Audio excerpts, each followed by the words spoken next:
Alors, aujourd'hui, on se penche sur une structure qu'on croise partout en France sans toujours savoir exactement ce qu'elle fait. Le Centre communal d'action sociale, le fameux CCAS. Les documents qu'on a sont assez descriptifs, ils posent les bases. Exactement.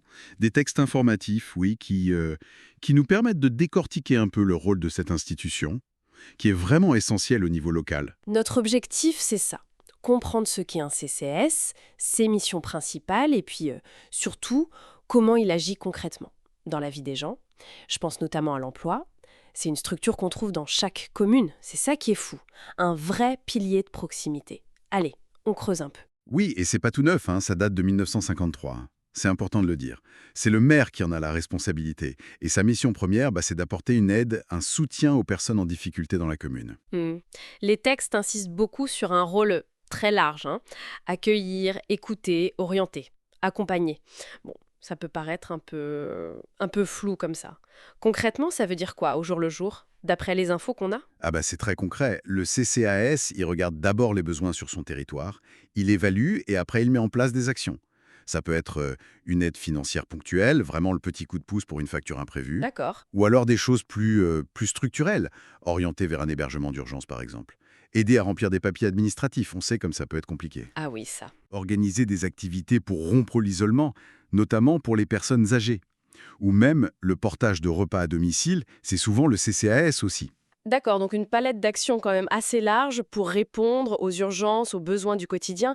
Mais ce qui m'a frappé aussi dans les documents, c'est ce rôle un peu de chef d'orchestre. Absolument. C'est un point vraiment crucial. Le CCAS, il n'est pas isolé. Les sources le montrent bien. Il tisse des liens, il travaille tout le temps avec les associations caritatives locales, les bailleurs sociaux, les services de santé, parfois même les écoles. C'est cette coordination qui fait sa force en fait. C'est ça. Et il participe aussi à l'application de dispositifs qui viennent de plus haut, des dispositifs nationaux. Comme le RSA ou l'APA qui sont mentionnés. Voilà, exactement. Le RSA, le revenu de solidarité active pour un revenu minimum, et l'APA, l'allocation personnalisée d'autonomie pour les personnes âgées dépendantes.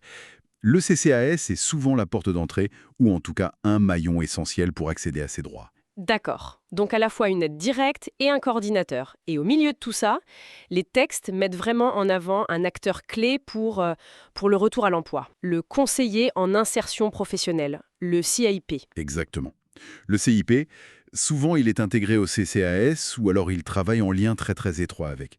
Et ce rôle, il est passionnant parce qu'il fait vraiment le pont entre l'aide ponctuelle, l'urgence, et la reconstruction d'un projet de vie, d'un parcours. Accompagner les gens qui sont loin de l'emploi. C'est sa mission première. Et cet accompagnement, d'après ce qu'on lit, il est très personnalisé. Hein. C'est pas juste donner une liste d'offres d'emploi et au revoir. Non, j'imagine bien. Non, loin de là. La première étape, c'est l'évaluation. Comprendre la personne dans sa globalité. Hein. Ses compétences, ok, mais aussi ses envies, ses freins. Qu'est-ce qui bloque? Le logement, la santé, la mobilité, la garde des enfants. Mhm. Ensuite, il oriente vers des formations adaptées. Il aide très concrètement à refaire un CV, rédiger une lettre de motivation, se préparer à un entretien. Un peu comme un coach en fait, mais avec une dimension sociale hyper importante. C'est une bonne image, oui. Avec un suivi, un vrai suivi individualisé pour construire un projet qui soit réaliste, qui tienne la route. Mais le CIP, il fait pas que ça. Il regarde aussi vers l'extérieur. C'est-à-dire? Il active son réseau. Il connaît les employeurs locaux. Il diffuse des offres qui correspondent vraiment au profil qu'il suit. Il peut organiser des stages, des mises en situation, des rencontres directes avec des recruteurs. Il fait le lien quoi, entre les besoins des personnes et les opportunités du coin. Précisément. Il informe aussi sur les formations, comment y accéder. Parfois, il anime des ateliers collectifs pour développer certaines compétences. Et bien sûr, il ne travaille pas seul non plus. Il collabore avec France Travail, les missions locales, les entreprises d'insertion. Tout un écosystème. Exactement. Sans oublier toute la partie administrative, le suivi des dossiers d'aide, l'indemnisation chômage. Ça peut être un vrai casse-tête. Non, si on essaye de synthétiser un peu tout ça, ce qui ressort de ces lectures, c'est que le CCS, c'est bien plus qu'un simple guichet d'aide sociale.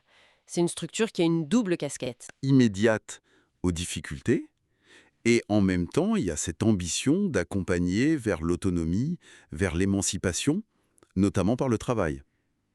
Et ça, c'est vraiment incarné par le rôle du CIP. Une solidarité de proximité qui agit sur deux fronts. Voilà, répondre à l'urgence et construire l'avenir. C'est assez fondamental comme approche. Et ce qui est intéressant, c'est que cette structure, même si le cadre est national, elle doit forcément s'adapter à chaque territoire. Bah oui, complètement. Et ça amène une petite question pour la fin, une piste de réflexion peut-être. Puisque le CCAS est partout, mais qu'il dépend quand même beaucoup des besoins locaux, des choix des élus, des partenaires qu'il réussit à mobiliser, est-ce que l'efficacité ou même la nature de ces actions ne varie pas énormément d'une petite commune rurale à une grande métropole? C'est une excellente question. Ça montre bien toute la complexité et sans doute aussi toute la richesse de cette action sociale de proximité, qui doit constamment s'adapter.